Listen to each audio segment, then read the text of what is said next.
If you've been going around the good old internet looking for the right podcast to fulfill your New York Yankees needs, well, I'll be the first to deliver the good news to you. You have found it. Here on Yapping Yankees with me, your host, Mike Scudero, you and I will be discussing the latest news, takes, and talk throughout the entire Yankee universe. Oh, and there may be some ranting on my behalf. Yeah. Anyway, what do you say we get to it? Let's get to yapping! Well, hello there, my fellow Yankee fans, and welcome to episode 192 of the Yapping Yankees podcast from across the pond, where we yap about the Yanks and nothing but those Yanks. As always, I am your host, Mike Scudero, here with you on the 13th day of August in the year 2023, again from Italy, like I promised. I'm a man of my word. Yes, that is right, folks. Who else does this for you? Tell me. Who else goes overseas, is on vacation in Italy for the first time in a couple of years? It's only my second vacation in the last 5 years. Who does this? Who goes to Italy and gives you a podcast episode? Probably sounds like an echo chamber in here, but I did give fair warning about that last week in all fairness. But it's a very funny setup I have here. I'm in the upstairs part of the apartment we stay in, which was my grandfather's portion of the house of my great-grandfather's house, because this is the town where we stay right here. This is where my grandfather was born and raised. So, we're in the apartment the section of the house. My great-grandfather divided the house up into 3 parts, basically, and my grandfather was one of 3, and he got a portion of the house, and we stay in his portion. That's how it works. And I'm in the upstairs portion of it, and like I told you, there's really not a lot of furniture. There is furniture, obviously, but not too much of it, and that makes the bigger room a bit more echoey. And plus, I'm not so sure about the sound quality. I'm not so sure it's going to be as good as the sound quality that I use on my home computer, because right now I basically have my handheld microphone with my laptop. That's what you got to do when you do a remote podcast. That's what you got to do. It's awesome, but it's so cool to talk to you yet again from Italy, guys. If you remember, if you've been following for a couple years, you would know that I did this for the first time back in 2021 when I was here. I did one Italy episode 2 years ago, and now that I'm here again, I wanted to do another. And here we are. Thank you. Thank you very much for the applause. Yes, we did bring the sound effects. Those are mobile as well. Gosh. All right, so I guess to start, guys, other than saying how awesome the vacation's been, it's a lot of fun. It's been a lot of fun seeing my friends and family again. Awesome to see everybody, as always. As you could probably imagine, I've been keeping you guys posted on my day-to-day as much as possible on social media. You've probably seen, if you follow me, you've seen all the food, you've seen all the scenery. I'm still tired from a couple of nights ago when me, my girlfriend Victoria, and one of my friends, my dearest friend here in Italy, we stayed up the entire night to watch the sunrise over the mountains. Probably the most beautiful thing you'll ever see. I did post it on social media all over the place. So if you don't follow me on my socials, you're missing some beautiful things from my Italy trip. You might want to go do that. I'll give you a quick social media plug right now while I'm at it. Facebook, Mike Scudero NY. Twitter, @Mike Scudero. And Instagram is Mike Scuds97. Go follow me on all those guys, especially if you want to see me catalog the rest of the trip and see what I've already posted about as far as my trip so far. But I'm still tired from when we were doing that. And it's been a great trip so far. We've had a lot of fun, and I never want to leave. Every time I come here, I'm like, do we really have to leave? But I'm just trying to take it moment by moment. That's what you have to do, especially when you've been on as few amount of vacations as I've been for as long as I have, because of how hard I've had to work. And, you know, every young person should have to work hard. I'm not complaining over here. But when you've been on vacation as little as I have for years on end now, you come to appreciate these things even more than you already did. So that's basically where I'm at right now. But you got to see my setup. You'd be laughing your ass off if you guys saw me right now. I literally have my laptop on a bed, the microphone on a bed, and I'm sitting on a chair hunched over into the microphone so that I can sound as good as possible. Oh, my goodness. But it's so great to be here. It really is. Oh, my gosh. So I guess I should start off the show when it comes to the Yankees. I guess I should start off by saying, you know I don't like to BS any of you. Keep it 100 here on Yapping Yankees. And everywhere else to involve me. I don't like to lie to my audience. It's something that no content creator / producer should ever do. But I want to be upfront and as honest as possible when I say this. I have not watched or kept track of a lick of Yankees baseball in real time in my time in Italy so far.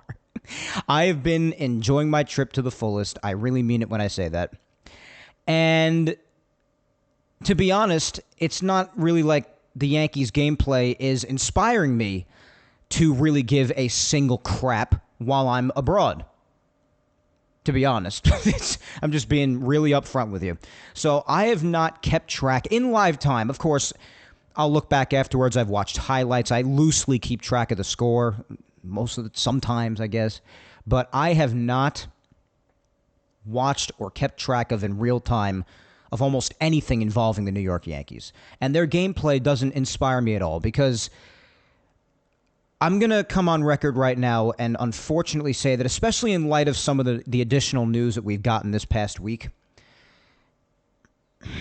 it's hard for me to say this, especially just in mid-August. There is quite a bit to play. But, guys, I am on August 13th, and this can come back to bite me if anybody wants to call back on this clip. If you want to clip it on social media or if you want to subtweet me on social media about it, on Twitter or something like that. If you want to subtweet me on there or sub-post about me, I guess you could say on Instagram or Facebook, then fine, go for it. I'd be glad to be wrong about this. But on August 13th, here in the afternoon, it's 5:15 p.m. here in Italy, which means at the time I'm taping, it's currently 11:15 Eastern Standard Time, because Italy is 6 hours ahead of the East Coast of the United States. I am, as of 5:15 p.m. Italy time, 11:15 Eastern Standard Time, 11:15 a.m., Italy 6 hours ahead, declaring the Yankees season to be over. Now, I hope that this works as some sort of twisted reverse jinx more than anybody. Believe me, I don't want to be right about this. But from what I've seen loosely this past week in my time since I've arrived in Italy, I hate what I see, quite frankly. The offense is still an utter disgrace, as it has been for most of the year. Additional injuries have taken place, bafflingly so, especially in one particular case, which we'll get to momentarily. And I just don't really see any sort of inspiration out of this team. I don't see any heart. I don't see any fight. These are rants that I've gone on for weeks now, and it's only the same even as I'm in another country across the Atlantic Ocean. It doesn't make a difference. It's absolutely insane to me that this team could look as lifeless as possible, as much as they do most days that they play. But then, bafflingly so, you'll see like a day or two here and there, maybe a day or two in the week, where they just bust out for like 7 to 9 runs or something like that, and then they go back to being utter crap the very next day. It just makes absolutely no sense. And even having Aaron Judge back, I guess I was wrong about this too, because I did say the team would be different with him coming back. I guess they're just that dead. I don't know. But even with him being back, they can't find any sort of consistency where they could get anything going. They're still in last place by a game behind the fourth-place Red Sox now. They just keep on flip-flopping in the wild card standings and in last place in the AL East. And they're still not really that close to a third wild card. 4 games back, I believe, coming into today. There's no reason to be confident.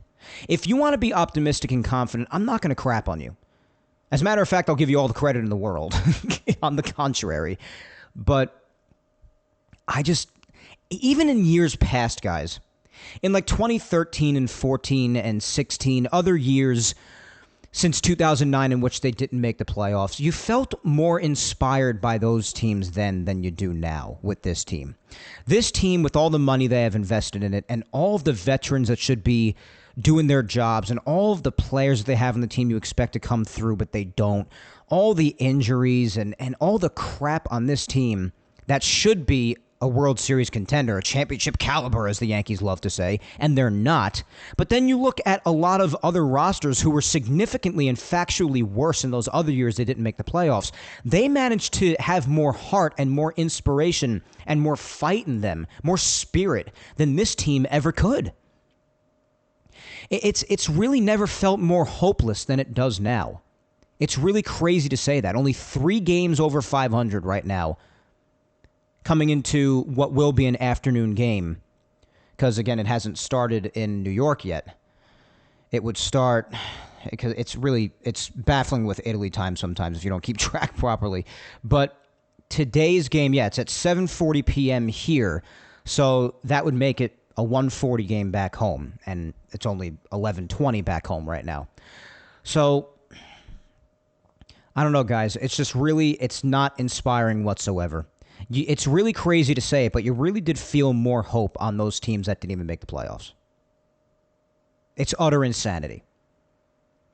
But even with Judge coming back, as I was starting to say before, the offense has not found any sort of consistency. Judge himself has managed to stay afloat. He's done a nice job, hit a couple of home runs, hit another freaking nuke the other night. I think it was Friday, the first game in Miami. So he's hanging in there. He's doing his thing. Judge is Judge. He's going to do what he does, even on one fully functioning foot. So that's how it goes. But the rest of the team, Rizzo's still gone. The rest of the lineup not doing their thing. We go up and down the lineup as we've done for weeks on end and just analyze people. Jake Bauers, he's still a home run threat. But if he's not hitting home runs, he's usually not doing too much at the plate. He'll give you some doubles. Judge is maintaining. Glaber's been, I've given him credit for a long time now, for months, especially when the Yankees were in their absolute worst of time periods without even Judge. He has been the pillar of consistency in this lineup, which has made it really difficult to talk about any potential trades with him and makes it really tough to agree with people wanting to get rid of him. Now, they do have a point when they say that there's really no better time because he's driving his value back up. You're not wrong about that. But it still makes it tough when you imagine, what would this lineup do without even Glaber? They'd be even worse, if that's even humanly possible, because he has been a pillar of consistency. And he's still managed to do that. He's batting over 270, OPS nearing 800, still having himself a good year, most power than any second baseman in the American League. He has his faults, of course. In-game slips with the focus and mentality, obviously. We know this about Glaber. It's very irritating to watch, but he makes up for it in other areas a lot of the time. A lot of people say, well, the once great Yankees now accepting someone like Glaber. Well, that's what it's come to. Unfortunately, that's what it's come to. And it's not like he's been bad anyway, not nearly as bad as the vast majority of the rest of the lineup. And by the way, in case you guys hear any noise in the background, just a really quick interjection. If you guys hear any voice in the background, like any banging or anything happening that sounds like it would be happening outside, I do have a window open right now, so there might be some outside noise. I figured I might as well bring some authentic audio of Italy into the podcast if there is any from outside. So there's that, and then I also have the air conditioner running. So you'll probably hear a little bit of both. Anyway, continuing about the lineup, you got Stanton up next. And Stanton was hot for a while, obviously. He's hit a lot of home runs of late. He continues to close in on 400 home runs. So he's getting there with that. He's only 4 away. But other than that, guys, the strikeouts are still there. And a lot of the at-bats are just really uninspiring. And even as someone who loves Stanton as much as I do, I have defended him to the ends of the earth for years now, to a lot of people in the Yankee community who have been hard on him for years. But it's even hard on me to defend him a lot at times. I know what he does in the playoffs, and I know what he's done a lot during the season, when he's not hurt, that is. And in times of heavy difficulty for him, it's tough, because when he's hot, we all know what he's capable of. He can carry just about any team on his own. But when he's cold, there are really few who are more ice cold than he is. And another one that I used to draw comparisons to when it came to that, someone I used to say that about all the time, was Gary Sanchez. Granted, when Gary was here, he, especially after 2018-ish, he had much less hot streaks in him at all. But that's who I used to say that about a lot. I used to say very similar things about Gary, saying that when he's hot, there's almost no one like him, but when he's cold, there's also almost no one like him, in a bad way. And that's a lot of what Stanton does. And it's tough to watch sometimes, especially considering that we all know what he's capable of and what he should be doing, especially given the money that he makes, and it's difficult. Billy McKinney, well, what can you say? One of many players who's played left field this year. just rotating out of the position because the Yankees do not have a left fielder. They have not for some time now. And he just does what he can. What are you going to do? IKF, still doing what he can with the utility role primarily. I especially love when he plays third base. Made a very nice play the other night I saw in the highlights. But it was called safe at first, but it was overturned to be out. But he's still doing what he can. He's not meant to be an everyday player. But let me tell you something. If he is, he ought to be at third base because I've been saying forever, the Yankees, if they're forced to play him every day, it should be at third base considering that's where he won his Gold Glove, and it's clearly his best position. And he continues to show that most of the time when he plays there. But he's just doing what he can. He's not meant to be an everyday player on this roster. But unfortunately, also circumstances on this team deem it necessary sometimes. Harrison Bader, I love the guy to death. We all know this, but even I've had a tough time defending him lately. He's been objectively bad at the plate. Can't remember the last time he had a home run. I think it was that big 3-run shot weeks ago. Can't even remember the opponent because my mind is just in vacation mode right now. You'll have to excuse me. But he does what he can in center field. Obviously, still good defensively at the very least. But with the bat, he just doesn't do much at all anymore these days, which I guess you can consider that a regression to the mean when it comes to how he was with the Cardinals. But either way, he doesn't do much anymore with that. Volpe, he had a big home run the other night, a big 3-run shot in Miami when the Yankees blew up for, 9 runs on Friday? Yeah, 9 runs. And other than that, he's just, doing the same that he's been doing most of the year.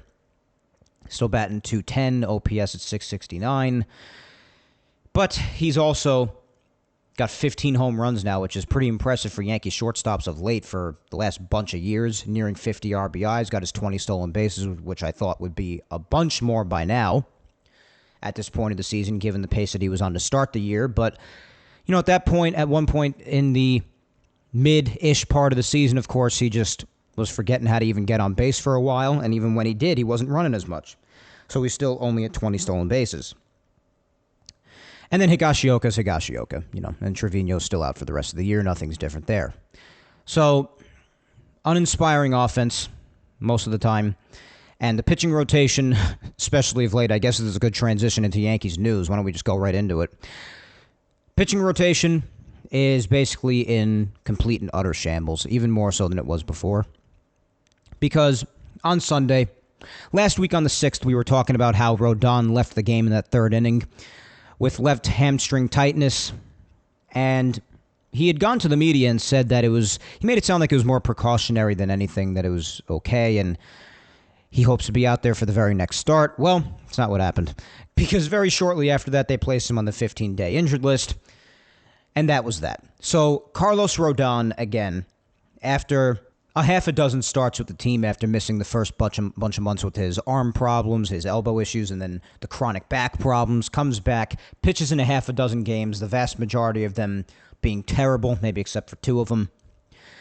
Now is back on the injured list with left hamstring tightness. So, not going to say that this is a putrid contract as of yet because there's a lot more to go of it. I'll wait a little bit while more before I cross into that territory, into that narrative. But so far, at least for the first year, this contract is turning out to be quite a disaster with Carlos Rodon. Can't stay healthy. And then when he was trying to find his groove in half a dozen starts, maybe except for 1 or 2 of them, he was doing a horrendous job. ERA in the low to mid 7s when all was said and done. And now he's right back on the injured list. Who the hell knows when or if he'll be back? We'll see. Just a train wreck with that so far, though. Not happy about it. Especially considering he was really the only major change or addition this past offseason. In an offseason where the Yankees could have afforded to make far more changes, particularly offensively, particularly in the outfield, particularly in left field. Not like we've been saying this for months or anything. And then after that, Johnny Brito was also optioned back down to AAA. And Jonathan Loáisiga returned, as we said last Sunday, that he could possibly return the very next day. He finally did, so Jonathan Loáisiga finally back as well. Nick Ramirez was called back up too. And Davy Garcia, there was news about him in the minors as well. The Yankees had designated him for assignment. Turned out to be another brilliantly handled, with the utmost of sarcasm as humanly possible, another brilliantly handled Yankees prospect. Ultimately, he ended up being claimed off waivers from the White Sox, so he did not go unclaimed and be sent back to AAA off the 40-man. He was claimed, and he's with the Chicago White Sox now, and we'll see what comes of his career. So whether it be another misrated prospect or another mishandled prospect, another disastrous pitching project in the minors for the New York Yankees organization, not surprising, to be honest. Tragic, because we all saw what Davy Garcia could have been capable of for a chunk of the 2020 season there when he was doing a terrific job and really showed potential for a bright future at just the age of 20. I remember it like it was yesterday. But he's done, with the Yankees at least. So, with the White Sox now. And Nick Ramirez was optioned back down to AAA. Obviously, this all happened on Thursday. I should have mentioned that on Thursday. That was when Davey was claimed by the White Sox, and Nick Ramirez was optioned back down. And now this was the injury before, with the pitching rotation, particularly with the starting rotation that I was saying, was sudden and really made no sense whatsoever, and could really spell a lot of badness for him going forward, depending on the severity of it or his recovery or progression from this going forward. But on Friday, just a couple of days ago, the Yankees placed Nestor back on the injured list with more rotator cuff issues, and Johnny Brito and Randy Vasquez had to be recalled as a result. So, in baffling fashion, Nestor Cortez has landed back on the injured list after his most recent start, after he was telling the media that he felt great, nothing felt wrong, the stuff was popping, we saw all of his pitches, the fastball, the cutter, the breaking stuff looked great. He looked pretty solid. Didn't go too deep into the game because, of course, after being out for months, he was on a pitch limit. I believe he threw 64 pitches in his first start back. And now he's back on the injured list after claiming to feel great. It just doesn't make any sense. So is this another Yankee lie that he felt great? Is this precautionary? Is it really bad? Who the hell really knows when it comes down to it, unless you're in with the Yankees? Because this organization, again, just has the tendency to constantly and habitually just not be upfront, just lie with their injuries and with the true status of the players when they do get hurt. It's just utterly bizarre what happens with this. So, just like that, you have Rodon back on the injured list. You have Nestor back on the injured list, and depending on the severity of it, could be really bad because the rotator cuff is no joke, particularly for a pitcher, of course. Rotation's looking pretty bad, man. And as this team continues to go through this, I see a lot of people saying this on social media. And I've said this in years past. I haven't said it as much this year, so I guess I'll echo it again here on this episode when it comes to 2023. But the more this happens, the more you continue to have the thought in the back of your mind creep up on you and utterly haunt you and torment you when you're trying to sleep at night if you're a diehard Yankee fan like myself and many others out there. People like Garrett Cole, people like Aaron Judge leading the way, people who are going to be looked back on as icons and legends, people who just everyone loved to see play the game of baseball and really valued on teams that could have gone somewhere but didn't. You're wasting their prime. And it really is a shame. Because you look at Garrett Cole, he's really one of the, if not the final respectable pitchers standing in this rotation. Who do you got? You got him, and then Clark Schmidt has done a nice job. Like I've said, I've given him credit for a lot of weeks about how he's made me eat my words with what I was saying about him in the beginning of the year. Granted, it was horrendous at that point, but he really has turned it around. Other than him and maybe Clark Schmidt, who was not anticipated to be a part of this rotation for the most part before the season started at all, maybe with the exception of possibly having to be a fifth starter. Other than that, who do you got? I mean, they just called Randy Vasquez back up, and he's done a nice job in the few starts he's had, so I'll give him credit. But who else you got? Johnny Brito? Herman's gone too. I mean, it's just utter insanity. Luis Severino is the worst pitcher in baseball, in my opinion. Even the other day, I saw he came out of the bullpen, still did a horrendous job. So what are you going to do? Just going to have bullpen games? I've seen the Yankees start Ian Hamilton a bunch of times, and It's this team is in bad shape, guys. They're in very, very bad shape. I'm not exactly sure what the plan is, but because of these circumstances with the rotation now, the bullpen really being the main strength of the team at this point, the lineup being what it is, being 3 games over 500, constantly flip-flopping out of last place in the AL East. Granted, it's the best division in baseball.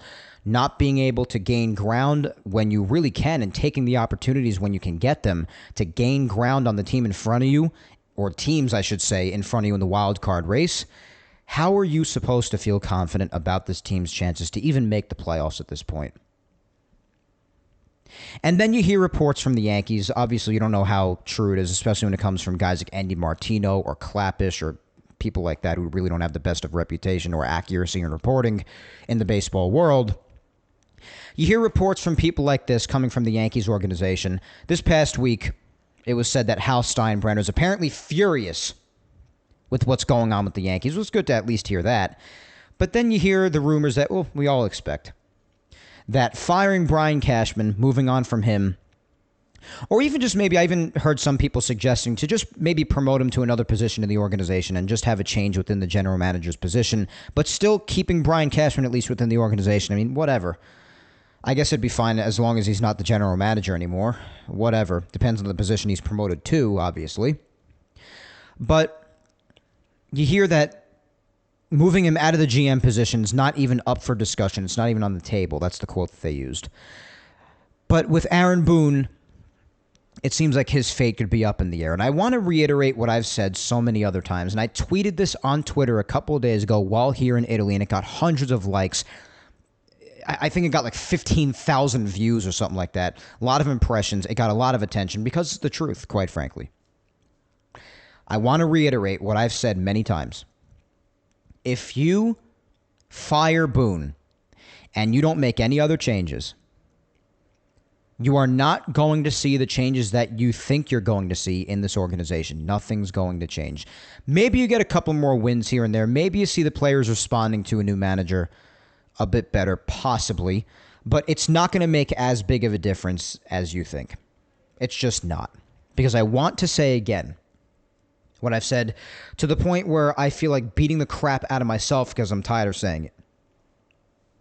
The philosophies and the issues that run deep with this Yankees organization go to the top. They go to Cashman and all the people directly around him. These are all people who have been with the organization for a very long time. Brian Cashman has been the general manager for give or take a quarter of a century now, which is unheard of in the sports world for the vast majority of the sports world, as we know, or possibly even the entirety of the sports world. And the people around him are also there for a very long time. Changes in that realm have to happen. We've seen a number of hitting coaches. We have seen Aaron Boone here for a while now. We saw the vast majority of Joe Girardi's tenure here. We've seen a lot. Who's the common denominator? The common denominator is Brian Cashman. Even if the reports about the trade deadline are true, about him wanting to sell some pieces off to at least address the future, because as we know, the Yankees did less than nothing at the trade deadline. They didn't address the current state of the team. They didn't address the future of the organization. They did nothing. So even if the report about him wanting to at least sell some pieces off and Hal not letting him is true, well, then, of course, Hal shares some blame with the organization's current predicament. I haven't hid my opinions on that as well. It's not 100% on Brian Cashman. It's just the vast majority on him, particularly because he has had the money at his disposal, but he has just been beyond shameful at allocating it properly. We've spoken about this for years, and many others even before I brought it up. There have been plenty of people who've been talking about this even long before I've been, admittedly so, and a lot of people who have wanted Brian Cashman for a lot longer than I have even wanted him gone. I've wanted him gone for a couple years now. Some people have wanted him gone for nearly 10 years. And credit to those people, I guess. Regardless, a new face and a new voice is needed at that high point of stature in the organization. Changes need to be made. And until that happens, until that discussion is on the table, You're going to see a lot of the same things. And it's really disheartening and very sad as a fan who cares about the team as much as I do, and as much as I know a lot of you listening out there do.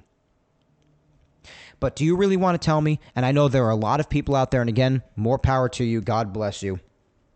I know there are people out there who refuse to give up until they're physically and mathematically out of contention for the playoffs. But you really think that what we watch, you really think that this team is going anywhere? I don't have it in me to rant about them at all, period, let alone the fact that I'm on an international trip right now in one of my most beloved places in the entire world and just don't have it in me to yell and scream right now. But you really think that this team is going anywhere? I remained optimistic when Judge came back. I made it very clear that I thought that with Judge coming back, that it's very possible. My headphone just fell out. I made it very clear that when Judge returned, that I do think the Yankees could now have a fairly solid chance at making the playoffs, especially because at that point they were only like a game or two out with the wild card. A little bit closer than they are right now. Granted, it's only by a couple of games, but a little bit closer. I did say that the chances to make the playoffs are good, but even I'm questioning that now. I truly am. More so than I'm not. But even if they do make the playoffs, I mean, I know a lot of people love to say, especially the front office, more crap that they love to spew to the public. Playoffs are a crapshoot. Anything can happen. You just got to get hot at the right time. You really think that even if they do make the playoffs, this team is winning a World Series? I know that a lot of people out there who are saying that they truly do think it's possible. I know that because if you don't, then you're lying. You're utterly lying if you don't admit this. There is a part of you that at least has to admit that the chances are not good at all. Because if you aren't, you're either not watching the same team as we are, or you're just straight up lying to yourself as a coping mechanism. Because there is no possible way that any human being with a functioning brain, fully functioning brain, can watch this team and be fully confident with no doubt in their mind whatsoever that they're going to win a World Series. How could you possibly think that? It sucks, guys. Especially being in Italy, feeling as happy and lighthearted as I am. Just about life, being high on life while I'm here. Wanting to be positive. It just sucks that you have to talk this way about the team, but it's the way it is. Who does the rotation have now? Like I said, Garrett Cole having a Cy Young year, Clark Schmidt having turned around. Those two aren't enough. Rodon Nestor, injured list. Herman gone because of the alcohol abuse, and he's now in inpatient care. Severino, picture of a train wreck. It's just in shambles. And then you look at the lineup. Like I said before, they have the tendency to break out maybe once, twice a week. And then they go back to doing absolutely nothing. It's a miracle if they score even 2 or 3 runs. This is not a team that is going anywhere, people. I think it's about time we admit that to ourselves. If you want to wait until September, then fine. I'm not forcing anybody to admit anything if you don't want to. But I think it's just a matter of being honest with ourselves at this point in time. And I just cannot possibly see this team going anywhere. Not anywhere significant or worth a damn, that's for sure. I can't see it. So I am, as of this point, on August 13th. And again, just as a reminder, I'm not going to be talking to you next Sunday because that is the final full day of our trip here. And I want to spend as much time with family and friends as possible. And we're going to be getting ready to leave. So I just do not want to be doing a podcast amidst all that busyness and chaos. So the next time I'll be talking to you, as a reminder, after today is in 2 weeks on the 27th. I'll be back home. But as of the 13th, not sure what it's going to be like on the 27th, but as of the 13th, I'm declaring the Yankees season to be over. And I think there's a very good chance now that even with Judge, unfortunately, it would suck that if I turned out to factually be wrong about this, because I did think that they had a good chance to make it again once he came back, but there's only so much one guy can do. It's unfair to ask of that. But as of this point, I'd be shocked if they even make the playoffs, which, if they don't, Even if it is just a matter of only getting rid of Boone, which I'll go on the record again saying I do not think that'll bring about the change that I think a lot of people believe it will. There's going to have to be change. Some sort of change. Even if it's not the change that I necessarily want and have said that I want many times.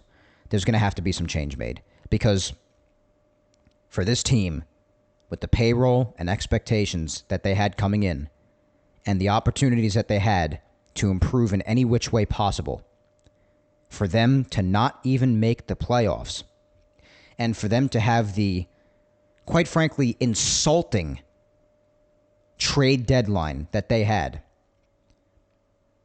to say it's inexcusable is the kindest comment of all time. There's just simply nothing else to add other than that, honestly. I don't really know what else to say about it. It really sucks. And I hate coming on here in Italy having to talk about the team in this way, but that's just the way it is, guys. That's the way it is.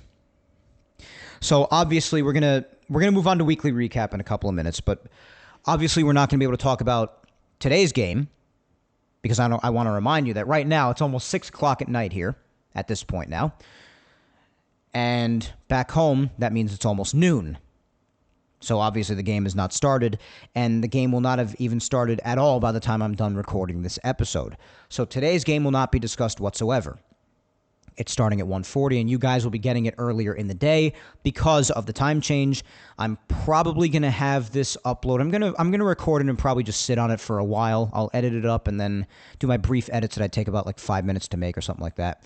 And then I'll probably have it sit here for a bit while I go out and enjoy my time a bit more. And then upload it tonight, which will still be just this afternoon for you. So either way, you guys are getting this much earlier than you usually do. I usually release it later Sunday night. Every weekend, as many of you know that I have the tendency of doing. But because time is much later here, we're 6 hours ahead of the East Coast, you guys will be getting it a lot sooner than usual. You'll be getting it maybe in like the late afternoon or something. I don't know. We'll see. But also just wanted to say that unlike last week's episode, last Sunday when I was in a rush to get to the airport and get on the plane and get on this trip in the first place, I didn't have a social media segment. This week, even though I'm in Italy, I do have a social media segment for you, and it may or may not have to do with largely something that I talked about in the intro, actually just a few minutes ago. So we will be getting to that, and we will have a social media segment after the weekly recap coming up, which I guess we should just do right now. No better time than the present, right, guys? So let us go back to when we last spoke last Sunday on the 6th and catch all the way up to now with what's happened with with Yankees baseball that we have all had so much fun watching, as we have for the vast majority of this nightmarish season. Yapping Yankees time machine. Can't wait. Let's do it.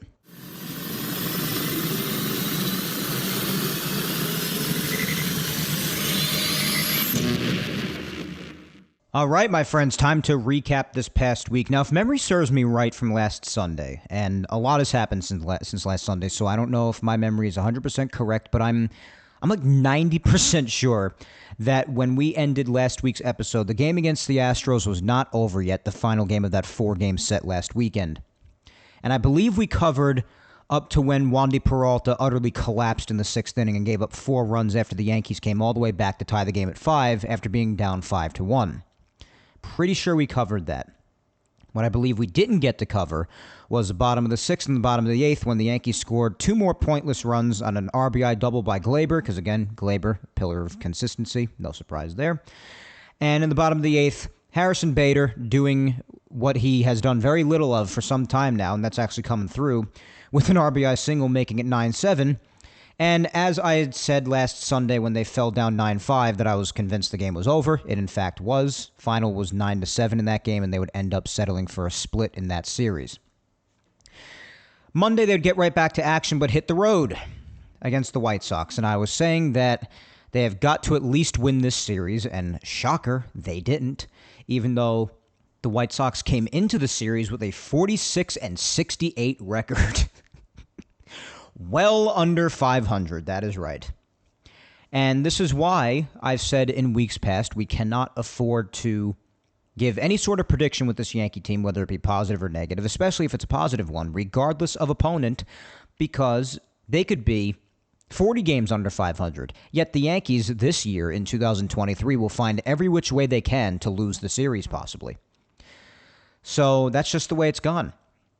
And this is one of the many reasons why people like me have begun to accept that nothing is coming of this year, because the inconsistency, the fact that they constantly lose to opponents, specific players, and teams overall that they should not lose to, those are two more reasons as to why there's just really no reason to be confident in this team accomplishing anything big this year. And this is just another example of a series of why fans feel this way. Just another of many examples.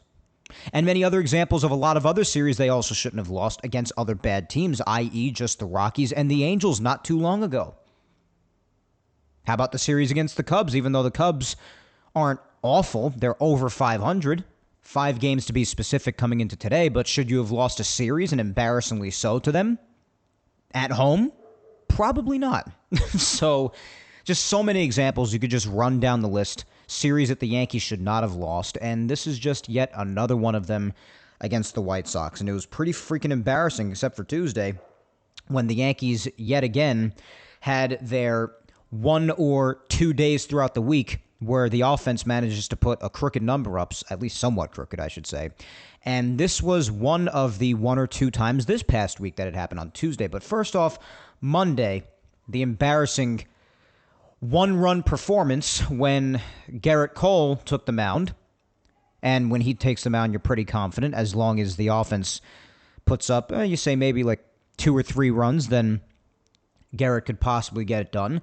He had to battle a bit more in this one. 7 innings, 5 hits, 4 runs, 2 walks, and 3 strikeouts. They made a lot more contact off him, did the White Sox. But he still managed to go 7 innings. 4 runs isn't a great start. It's not horrendous going 7 innings. It's not horrendous. But he didn't have his best stuff. He still gave 7 innings, though. And then Canely managed to pitch an inning after him. Gave up a run, but it was unearned, thanks to himself making an error.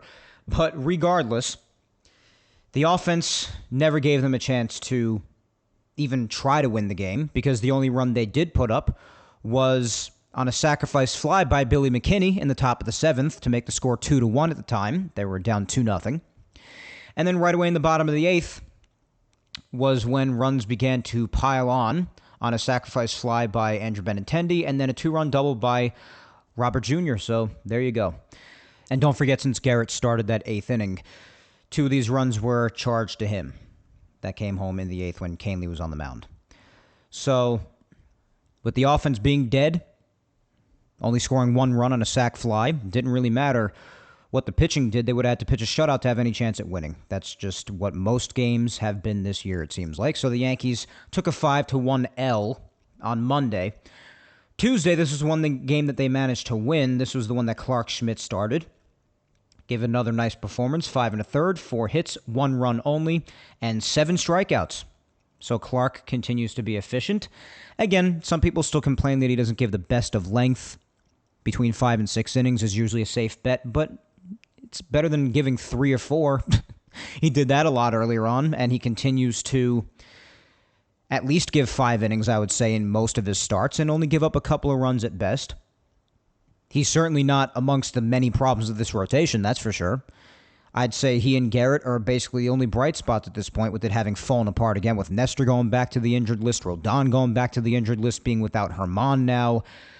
And, I mean, unless Randy Vasquez helps out more as he has, then it's tough, this rotation. So, but either way, he had himself a very nice start. The only run the White Sox would score was in the bottom of the 4th when Robert Jr. hit a solo shot to left field, his 31st of the year. But otherwise, the Yankee offense, again, they only come through once or twice a week with a decent number of runs on the board. And this was one of them. IKF, top of the 4th, 2-run double. Harrison Bader, RBI single, made it 3-0. And then Jake Bowers, with a sac fly, made it 4-0. That was all in the top of the 4th. And then when they were up 4-1 after Robert Jr.'s solo shot, Higgy hit a 2-run homer to make it 6-1, and then Aaron Judge, with his 21st of the year, made it 7-1 with a solo shot of his own to left center. Nice shot for him. And the Yankees would get the 7-1 victory. So when you think Wednesday comes around, bad White Sox team, should be able to win the series, right? Wrong. As per freaking usual. Especially when you see who was pitching for the Yankees, you probably thought it was going to be a loss before the game even started. Even if he wasn't the one to necessarily start the game, it doesn't matter. You knew he was going to come in at some point. Ian Hamilton started this game, only pitched an inning shutout. He was an opener, obviously, so he started it off very nicely. Only allowed one base runner on a walk, and he did strike out one. Severino comes in the top of the second. Obviously, the Yankees have not scored yet to this point. Immediately gives up 3 runs in his first inning of work. So that was pretty damn quick. Gave it up on a Grandal RBI single and a 2-run shot by Oscar Colas on a meatball right down the middle, like Severino's thrown so often since returning. So it was 3-0 before you knew it. Then in the bottom of the third, he came back out for his second and final inning of work and gave up an RBI double to Yoan Moncada. So 4-0 in the third inning, and especially with this Yankee offense, you're already feeling down on yourself if you're a Yankee fan because you know how this team goes about things, especially offensively. So Severino comes in, even out of the bullpen, for 2 innings and does a horrendous job yet again. So the solutions and finding out sorts of ways to get Severino some work on the mound are running out.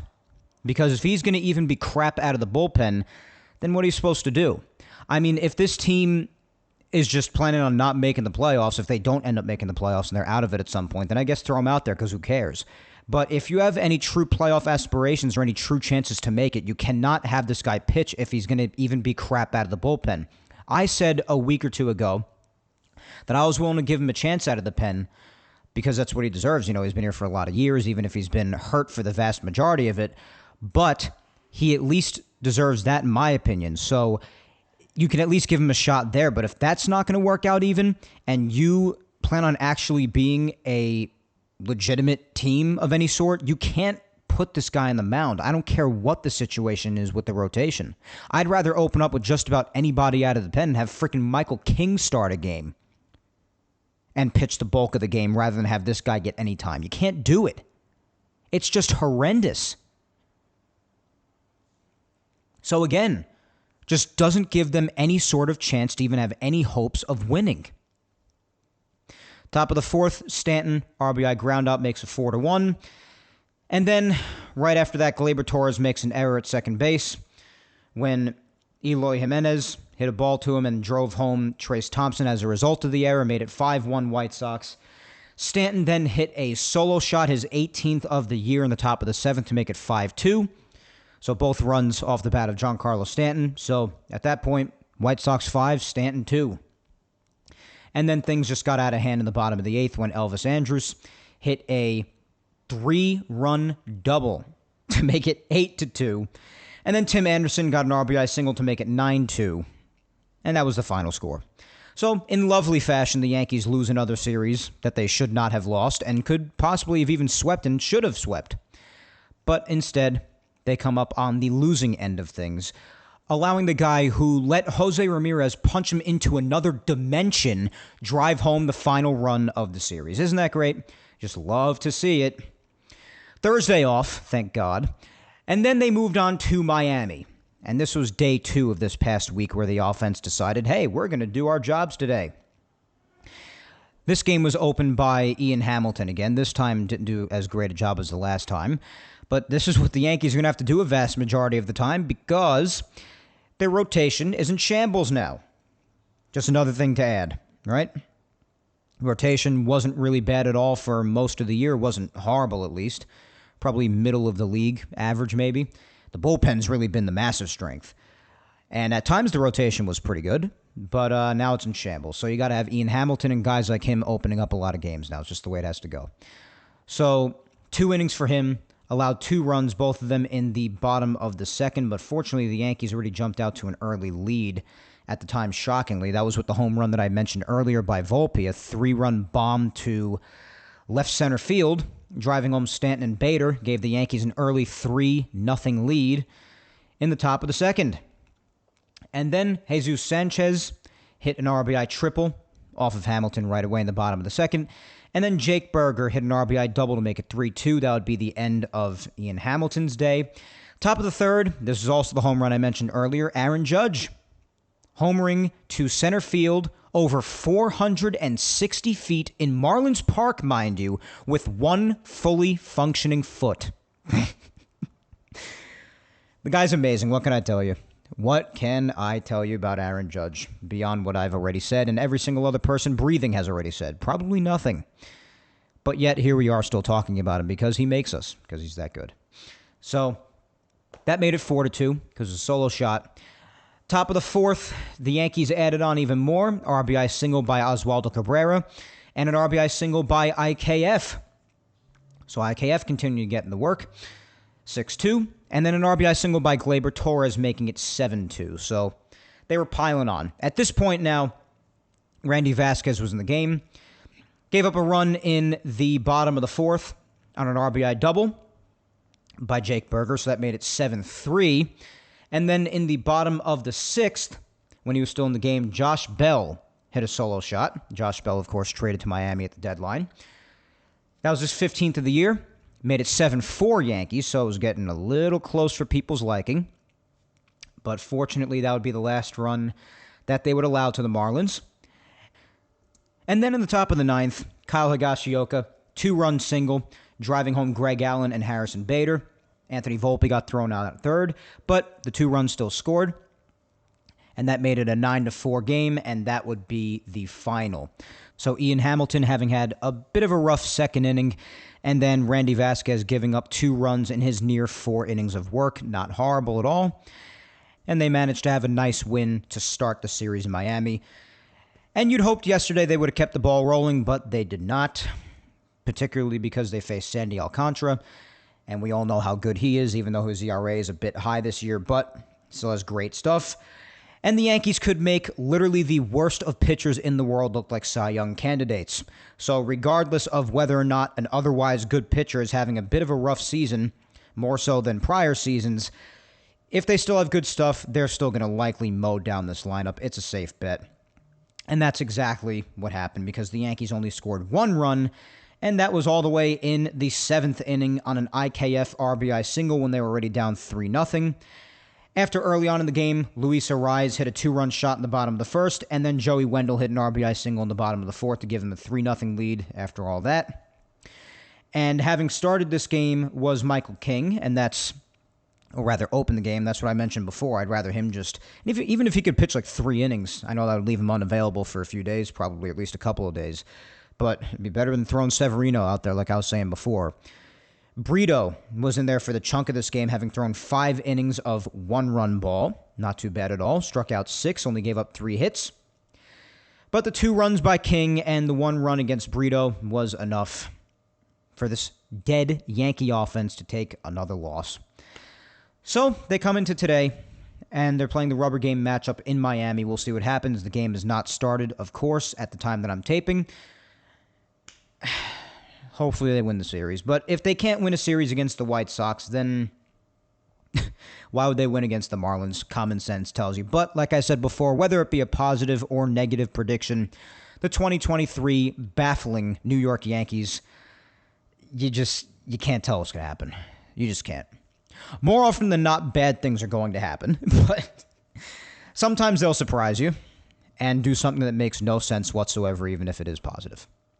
So we'll see what happens in today's game, and I'll briefly go over it when we talk again in 2 weeks on August the 27th. But all that remains for today, guys. Other than that, I'm trying to keep this episode shorter than the usual one with all Yapping Yankees segments involved, because obviously I am on an international trip. Let's do the social media segment. So this will round out the show, obviously, as it always does. It was an open-ended question for you today, and quite simply put, it was what we've been talking about for the vast majority of the show. And after I gave my opinions on it before, and given the state of the team right now and the way they're playing and where they're at in the standings and how we feel about them, the impression they give when they're on the field, all these factors involved and more. Quite simply put, the question is, do you think the season is over at this point?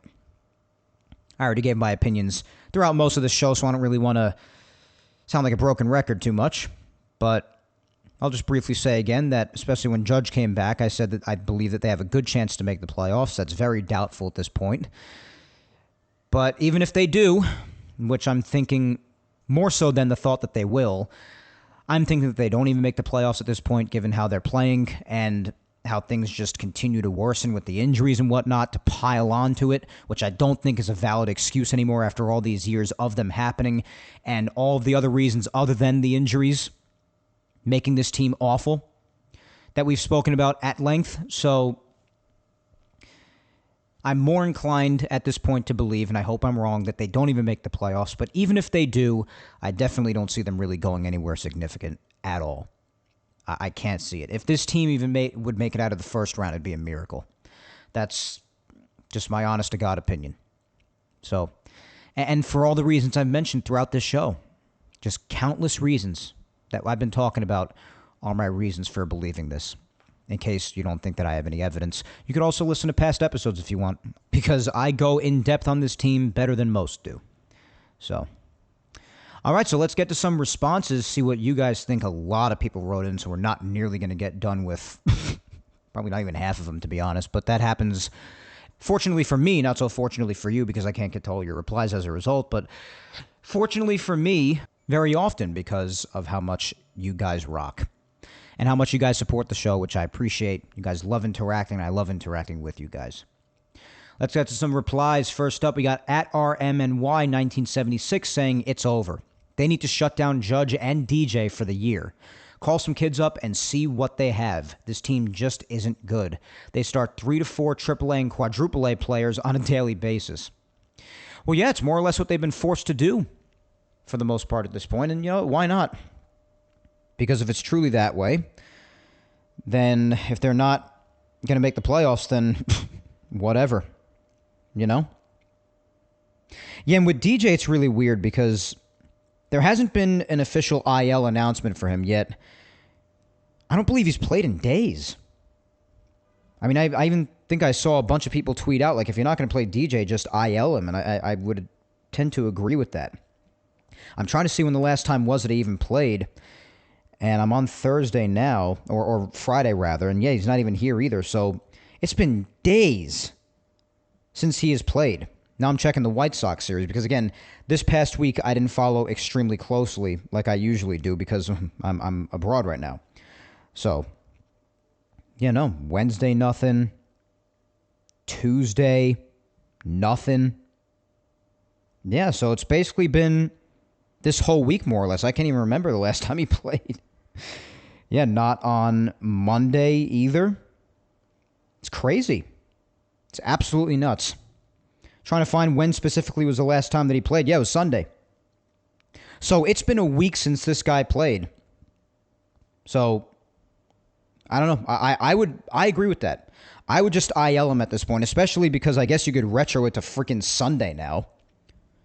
So even if you did put him on the IL, he would only miss a couple more days, I guess. A couple more games. So it's really weird.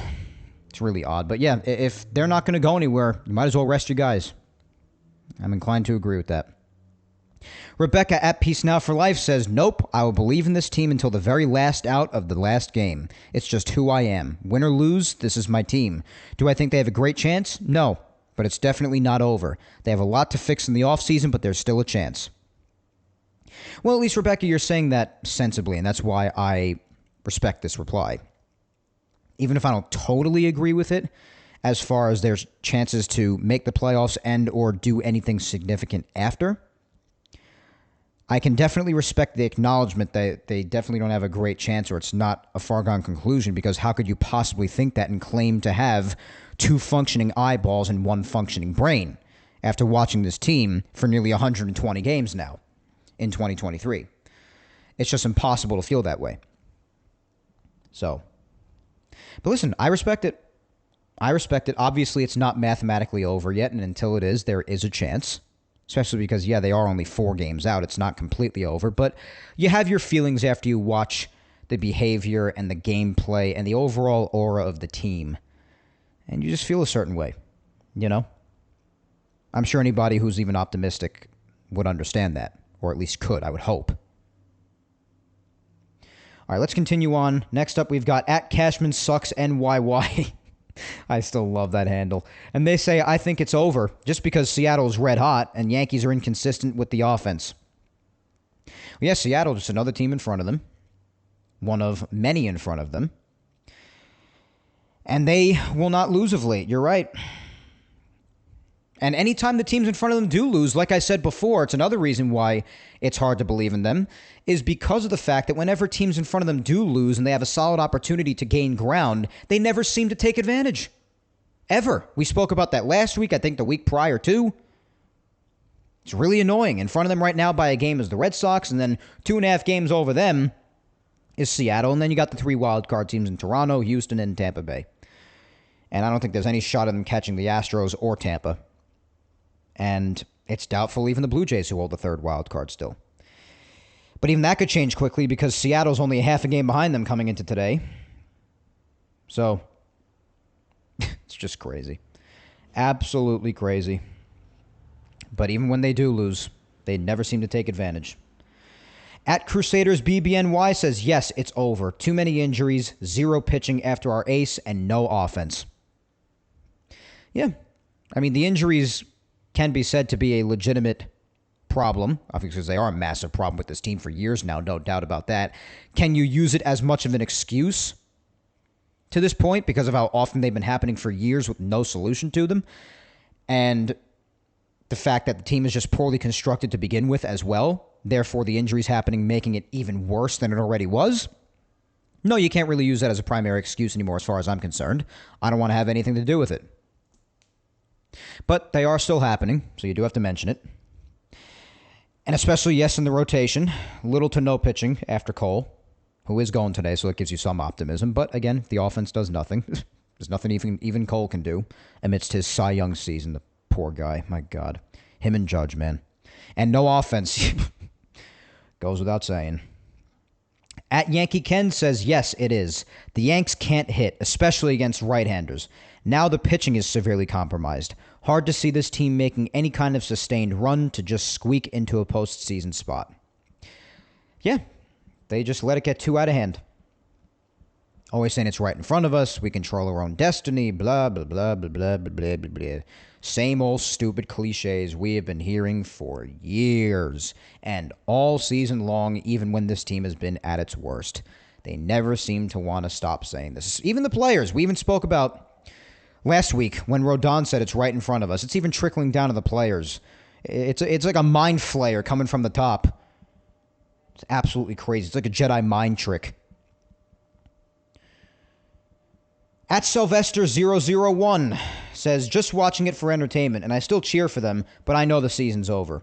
Wish they would bring up the kids to watch at 2024.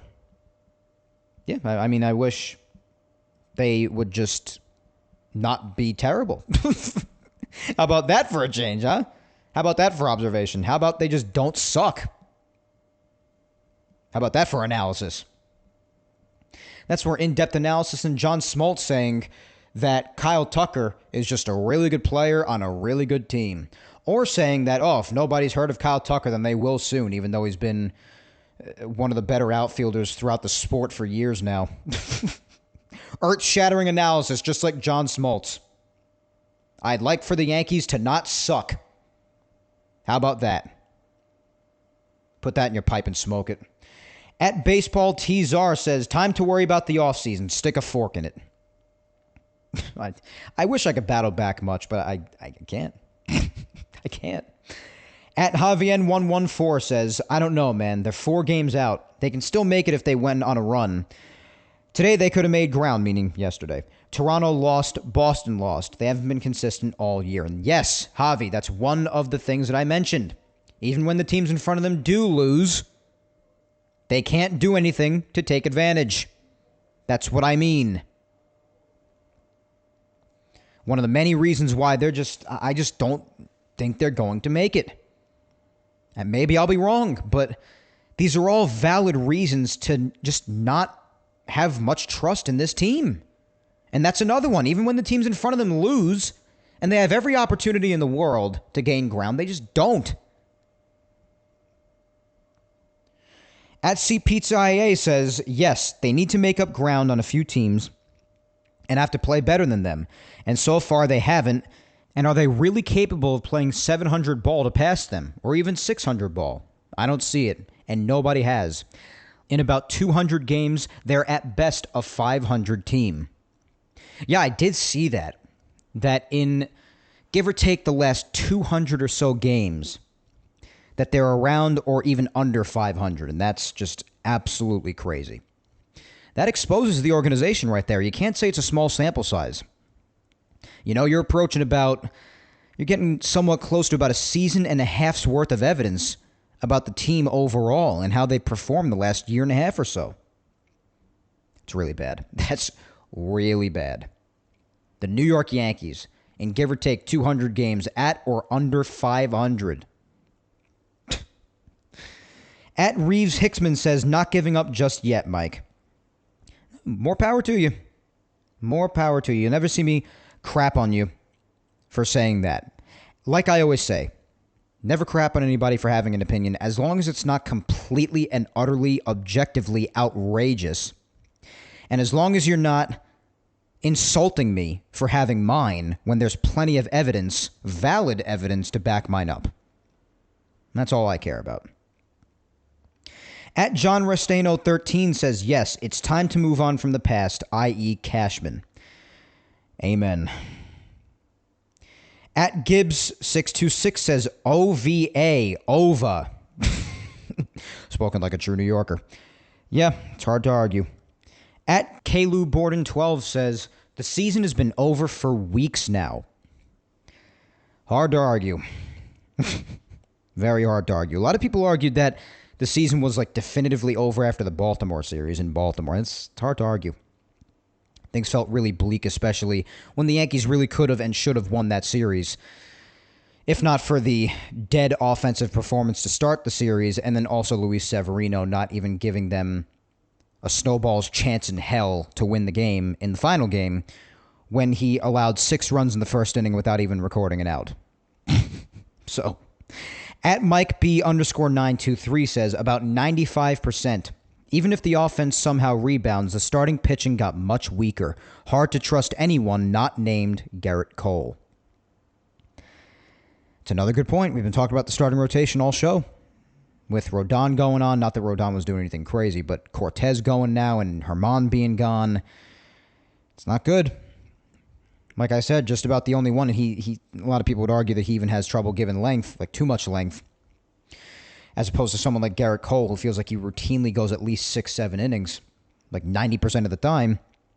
The only other one you can remotely trust outside of Garrett Cole right now is Clark Schmidt. And after that, who do you got outside of maybe some opening days and guys who could eat bulk innings after that? It's really tough. At the Hitter Sports says, yes, it's over. I expected a lot of comments like this. At Critch Sports says, the season was over before it began. In other words, it was over when they chose to extend Cashman and Boone last winter. Told me plenty of things, led by the fact that they don't care about winning anymore. Well, I certainly didn't agree with either of those things. You're definitely right about that. I will not argue any of those points. So, you're not going to hear any blowback from me on that. The only thing I will argue with that reply is saying that any sort of season is over before it even begins. I think that's not a great mentality to have, because anything can happen in any season before it even has a chance to start. So I believe that's a kind of a foolish mindset, with all due respect. But everything else with the criticizing of them bringing back Cashman and Boone, not going to get any blowback from me on that, especially on the Cashman front. Next, we've got at Tom Byron 4 says pretty much yes. Yep. At Mountain Gal 456 says, if they could only go on a run. I'm still going to hope for that. I'll be rooting for them like I always do till the end. Yeah, listen, I will too. Will I be hoping very much until then? That's another story. But I'll always root for them. Like a few replies ago, I believe it was Rebecca that said it. They're my team. And yes, they are. Do they aggravate me? Do they embarrass me? Do they frustrate me? Absolutely, especially in 2023. But they're still my team, and I'll still watch, root for them. But I'll also be very frustrated. No doubt. At Brian Stever says, Nope, losing Rodon and Cortez is a blow, but they still have 19 games versus sub-500 teams and 20 games versus the teams right in front of them that they need to pass. Playoffs are very obtainable. It's right in front of them, but... oh, God, it's right. It's right in front of them. Oh, God. Please spare me the Boonisms. Please, God. I'm in Italy. I don't need this crap. But, yeah, listen, Nestor going down again is just... that sucks because it doesn't make any sense after how much they were talking him up and how great he said he felt and how good he looked again. So that really sucks. Rodon, you're not losing much pitching ability there as far as what he was doing in the half a dozen games he was on the mound. But you can't really, and again, I respect the optimism and I respect the reasoning, but you can't really cite the fact that they have 19 games remaining against sub-500 teams as a reason as to why you're still confident. Because I just got done saying before and reminding all of you, in case you needed reminding, you probably don't, but in case you did, about how many games and series overall they have lost to well under 500 teams that they should not have lost at all, yet they have still found all kinds of different ways to lose. So you can't really use that as confident reasoning for why their season isn't over. So I have trouble really caring for that logic. I don't really care for it. I don't believe in it. I don't think it means anything. As far as the head-to-head matchups, yeah, you're definitely right about that. Head-to-head matchups are, of course, the best way to gain ground. But they have to win those games. That's the key now, isn't it? And they have not done that. So are they obtainable? Mathematically, yes. But everything other than mathematically, well, I don't need to finish the sentence for you. At You're Killing Me Smalls. Guess we got a Sandlot fan here. Says, been over for months. The front office is either dumb enough or arrogant enough to view this team as presently constructed as anything but a mediocre crap show. Use another word, but I will not say it on the show. Until they're being realistic, nothing will change. It's tough to disagree with, especially when they keep on making front office decisions like they do, i.e. bringing Cashman back. And especially as presently constructed, yep. How many times have I gone over the poor roster construction? I didn't think it would be as bad as them not making the freaking playoffs, but hey, I guess this exposes some crap, huh? Just a thought. At P Bishop 1023 says, not totally over, but heavily teetering. Get swept by the Braves, and it probably will be. Yeah, it's tough to disagree with that. At Vinny Izzo says, it's been over, never really started. Last 200 games, they're under 500. This is a flawed roster with an inept GM who hires inept people, like Boone and Analytics, to manage players that they do not fit or thrive under this leadership. Well, the analytics, I've been over that before. I don't think it's analytics in general that dooms the Yankees because many championship teams of the last few years are heavy analytically. I think that it's the way that the Yankees use their analytics and how they utilize them on the field and the logic that they utilize as a result of it that other organizations do not. I think that is the fault of the Yankees. I think their analytic team might need some overhauling. I definitely do not think they should get rid of analytics altogether. Whether we like it or not, numbers are and should be a part of baseball. Even the in-depth stats, the advanced stats, if you want to call them. So I definitely don't think those should go away, and I don't think that they are, in general, the problem. I think how the Yankees utilize them is the problem. And until they figure that out, they're going to continue doing nonsensical crap that would appear nonsensical to any human being with a half-decent intelligence quotient. But with them, they still do it anyway, and it turns out to be a disaster. This is a frequent occurrence with the Yankees, regardless of which example you want to use. And Aaron Boone, he's Aaron Boone. He's doing what he's told. We've been over this. We don't have to go over it again. Cashman's the issue.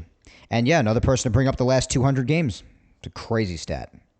It really is. At I Want a Burrow Owl says, season, no. Playoff odds might as well be. Well, if their playoff odds are over, then wouldn't their season be over?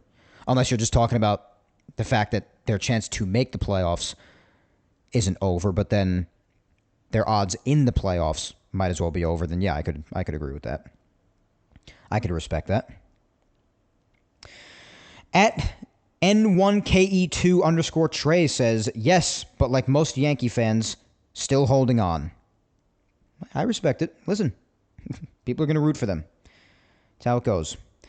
At HDubsH says, for the most part, it's over. They're probably going to push for a winning season to keep their streak of winning seasons. They left too many things up to chance walking into a season with minimal changes, knowing the glaring holes. There's something broken with their operation. There's a lot of things broken with their operation, all of which we have been over. At Justin M27400217 says, at this point, it's been over since the Rockies took 2 out of 3 and then got swept by the Angels. That's the moment the season ended. Yeah, I mentioned those 2 series before, too. 2 series that they should have won, yet lost one and got swept in the other. Meanwhile, at least one of those series they could have and should have swept. They should have been the ones doing the sweeping. Oh, gosh. At JParker8742 says, 5.6% chance of making the playoffs. The players only show fear. Yes, it's over. Yeah, like I said last week too, I believe, when we were talking about the looks on the players' faces and how they just seem on the field. The decorum, the aura, it's just so bleak. Really sucks. It really does. It's hard. That's why it's hard to be confident. So many reasons. At Brooklyn Fletch IV says, the Yankees need to improve for their season to be meaningful, and I don't see why they'd begin improving. There's no indication. No indication. At Eric Cop 21 says, it's very, very close. As of right now, the Yankees are 5 behind Seattle in the loss column. They do not play Seattle again, and the Mariners have a favorable schedule coming soon. 5 is really the threshold. It's almost over. It's fair. And again, a few replies ago mentioned head-to-head matchups. Seattle's not one of them, and that is one of the teams in front of them. It's a good point. It's a good point. All right, let's just do a few more because I've done a ton. Up next, we got at Matt82485450. At some point, I'm not going to be reading the replies of these handles with all these numbers, guys. You got to get your crap together. Get an actual handle. They say, still in it. Will overtake Toronto for the last wild card spot. It's optimistic. We'll see. At Fan21Yank says, it was over in June when they still had a wild card spot. Smart people were able to realize this state was inevitable. Well, I don't know about when they still had a wild card spot, but after they fell out of it and started to play the way they do, then yeah, I could certainly understand it. But as long as they're still in a wild card spot, nothing's over. I mean, even if you do feel like it, it's factually nothing's over as long as you're in possession of a spot. Right now, I don't blame people as much for saying this, even myself, because they are factually out of a spot and not too close to one. 4 games isn't unbelievably far, but it's not like right on top of the team in front of you either. So, let's see. At Nicholas Mustic1 says, the season is absolutely over. And quite frankly, it's been over since they went 1-5 after the All-Star break. Bring up the young kids and rest the slew of injured Yanks. Well, whenever they're out of it, might as well do that. But they're not going to do that unless they're mathematically out. And even at that point, they might not do it. Honestly, knowing this organization and the way they do things and the way they just crap all over prospects' careers and chances to ever be something. At Michael Eddie 6 says, I thought the season's over since the All-Star break. Yeah, a lot of people do. At MadBrad61 says, yes, they've shown no signs of reversing course. It's tough to disagree. It's really tough to disagree. All right, couple more.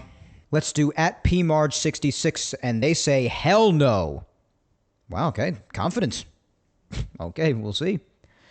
Be interesting to see who is right and wrong ultimately.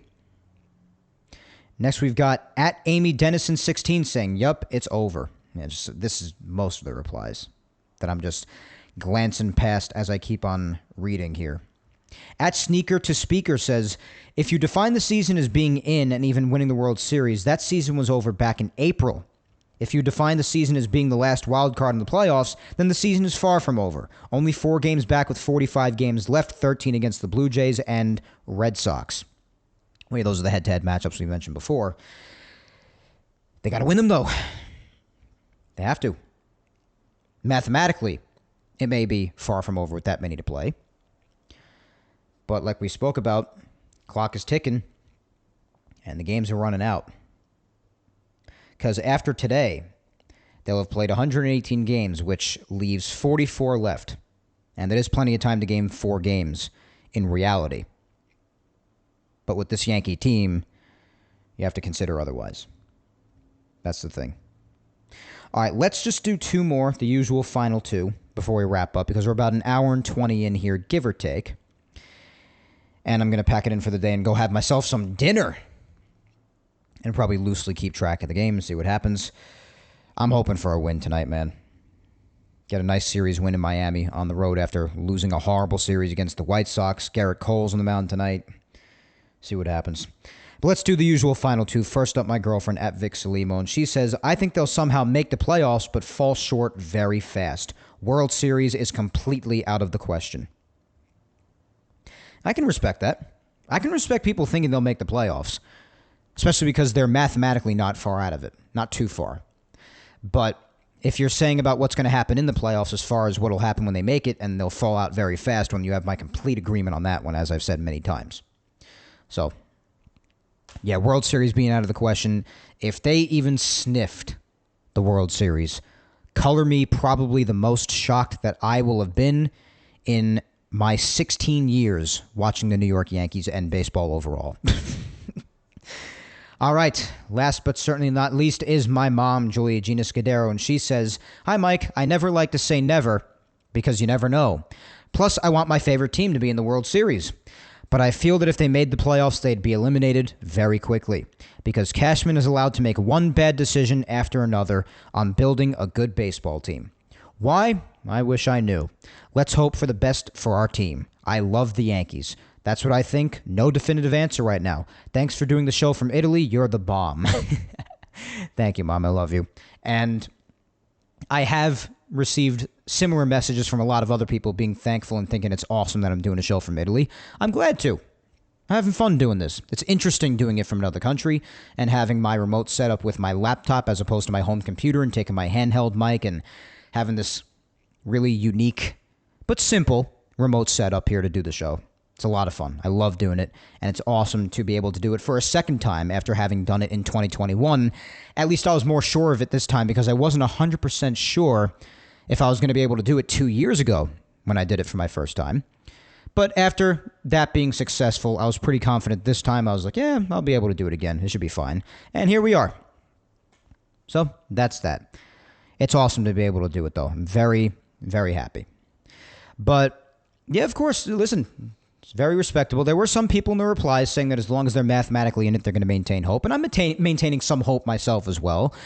It's just that more of me believes that they're probably going to miss the playoffs rather than thinking that they're going to make it. The hope is still there because some of us are admittedly a little delusional, or maybe some of us are a bit of masochists. But regardless, you don't want to believe that it's over until it actually is mathematically and factually over. But yeah, with Cashman, my mom's been on this for a long time, been on it for probably even longer than me, to be honest, because I like to give people the benefit of the doubt, especially if they're in a position for a long time and I feel like they could know what they're doing. But obviously for years now, for at least a couple of years, even I've been on the get rid of Cashman train. So you're not going to hear any blowback from me on this opinion as well. But yeah, Mom, I mean, fair comments to make. Fair comments. There's really no definitive answer while it's still going on, and after today there are 44 left to play. But we'll see. In any event, though, guys, that just about puts an end to episode 192 of Yapping Yankees today. Another international edition here from the motherland, Italia. At least the motherland for me, because I'm Italian. I'm sure not everybody out there listening is Italian. But it's time for me to go have some dinner, because it's getting pretty late here now. I've been talking for nearly an hour and a half. Penso che Io mangio un panino per cena stasera. Che pensate? For those who don't speak Italian, I just said I think I'll eat a sandwich for dinner tonight. What do you guys think? That's exactly what I said. The paninis over here, or panino is singular, paninis plural, they are sick. That, along with the pizza, of course, and everything else here that's sick. Just about any food you could stuff your face with here is beyond belief. But, nonetheless, probably the food that I've had the least is a panino, so I think I'll go have that. I'm really into that. Get maybe some prosciutto with mozzarella and maybe some capricolo or gabagool.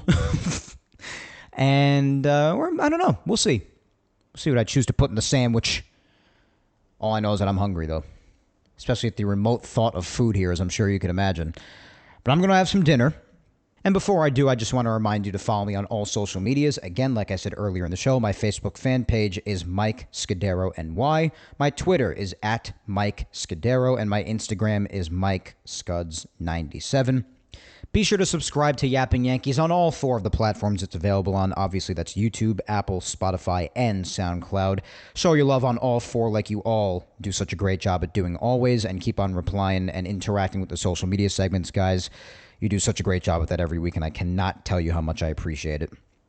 And if you've missed any Yapping Yankees episodes from the past, episodes 34 all the way up to episode 192 today are available on YouTube. And every Yapping Yankees episode ever to exist, going back to episode 1, nearly 4.5 years ago, episodes 1 through 192 can be found on Apple, Spotify, and SoundCloud.